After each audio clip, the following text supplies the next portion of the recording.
तो hello friends, welcome back to my channel. और friend, लगातार हम लोग डिस्कशन कर रहे हैं इंजीनियरिंग फिजिक्स का। ये हमारा यूनिट नंबर 3 चल रहा है, जिसमें हम लोगों ने दो टॉपिक को अच्छी तरीके से कवर अप कर लिया है। आज हमारा तीसरा टॉपिक होने वाला है, जिसका नाम है नेसेसिटी ऑफ एक्सटेंडेड सोर्सेज। ठीक है, अगर आपने दो वीडियोज को नहीं देखा तो उनको जरूर देख लीजिएगा, तब इस वीडियो पे रिडायरेक्ट होइएगा।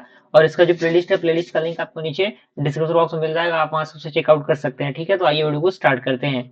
तो कह रहा है कि what is an extended source, यानी एक्सटेंडेड सोर्स क्या होता है। तो यहाँ पॉइंट कह रहा है कि N extended source is a light source having finite size, यानी जो आपका एक्सटेंडेड सोर्स है, एक प्रकार का लाइट सोर्स होता है जिसके पास फाइनाइट साइज होते हैं। यानी इसके पास क्या होते हैं, एक फाइनाइट साइज होता है, ये इनफाइनाइट नहीं, इसके पास फाइनाइट साइज होता है। ठीक है, जो कि आपके सामने यहाँ पे मेंशन किया गया है। जैसे आपका एग्जांपल आपका है फिलामेंट ऑफ बल्ब, यानी किसी भी बल्ब का फिलामेंट की हम बात करें, सोडियम लैंप की बात करें या फिर सन की बात करें, तो ये कहीं ना कहीं इसके अंदर की चीजें हैं। ठीक है ना।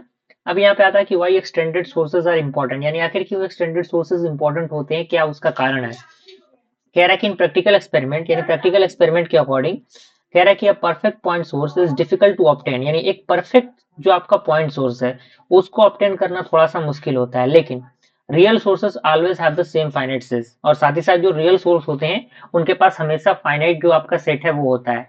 यही कारण है कि जो एक्सटेंडेड सोर्सेस होते हैं वो यूज होते हैं इंटरफेरेंस एक्सपेरिमेंट के अंदर।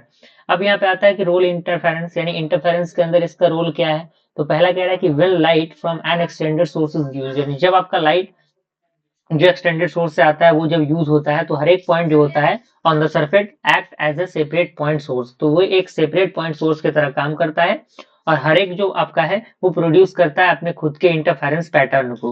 फॉर द क्लियर फ्रिंज अगर बात करें तो ये जो आपका पाथ डिफरेंस होता है वो रिमेन कांस्टेंट होता है, और जो सोर्स का विड्थ होगा वो क्या होगा, स्मॉल इनफ होगा। ठीक है। अब यहाँ पे फोर्थ है कि necessity in the practical experiment to obtain the sufficient intensity.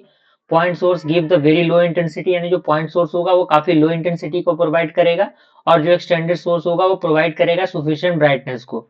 अब to obtain the stable interference pattern, तो यहाँ पे कह रहा है कि using the division of wavefront, यानी जब हम वेव फ्रंट के डिवीजन को यूज करते हैं तो light from one extended source, यानी जो लाइट होगा एक एक्सटेंडेड सोर्स से मिलेगा, और ये स्प्लिट होगा दो कोहेरेंट सोर्सेस में। जैसे यहाँ पे एग्जांपल इसका है यंग्स डबल स्लिट एक्सपेरिमेंट, इसका एग्जांपल है। तीसरा हमारा है to improve the visibility of fringes, यानी विजिबिलिटी जो फ्रिंग्स का होता है इसको इंप्रूव करने के लिए यहाँ पे कह रहा है कि if source is too wide, यानी जब आपका सोर्स काफी वाइड हो तो जो फ्रिंग्स है वो ओवरलैप करेगा और जो विजिबिलिटी है वो डिक्रीज होगी।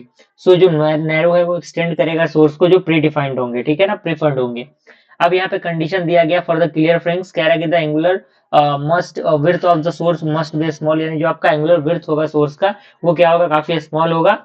यानी जो आपका सोर्स विड्थ होगा वो less than equal to lambda D upon D होगा, जहां पे कैपिटल डी आपका डिस्टेंस होता है स्क्रीन का, और स्मॉल डी जो होता है वो स्लाइड का सेपरेशन होता है। ठीक है ना। अब यहाँ पे कुछ इंपॉर्टेंट कंसेप्ट दिए गए हैं। कह रहा है कि सोर्स इज टू लार्ज, यानी जब आपका सोर्स काफी ज्यादा बड़ा हो तो डिफरेंट पार्ट जो होंगे वो प्रोड्यूस होंगे फ्रिंग्स के एट द डिफरेंट पोजीशन पे, और फ्रिंग जो होगा वो वाश आउट होगा, और यहाँ पे कोई भी क्लियर इंटरफेरेंस पैटर्न नहीं होगा। ठीक है। सातवां हमारा कंक्लूजन है कि एट द लास्ट पॉइंट यहाँ पे कह रहा है कि जो एक्सटेंडेड सोर्स है वो नेसेसरी है, क्योंकि ये प्रोवाइड करते हैं एक सफिशिएंट इंटेंसिटी को। प्रैक्टिकल सोर्स हमेशा इसके अंदर एक्सटेंडेड होते हैं, और ये कह रहा है कि व्हेन प्रॉपर्ली कंट्रोल, यानी जब ये प्रॉपर्ली कंट्रोल होते हैं तो they produce the stable interference pattern. तो ये क्या करते हैं कि स्टेबल इंटरफेरेंस पैटर्न को प्रोड्यूस करते हैं। अगर 3 से 5 नंबर तक के क्वेश्चन आते हैं तो इनके सारे फंडामेंटल आपको क्लियर होने चाहिए, जो कि आपके सामने पीछे मेंशन किए गए थे। तो इस तरीके से हमने इस टॉपिक को कंप्लीट किया। मिलते हैं अगली वीडियो में, तब तक के लिए थैंक यू।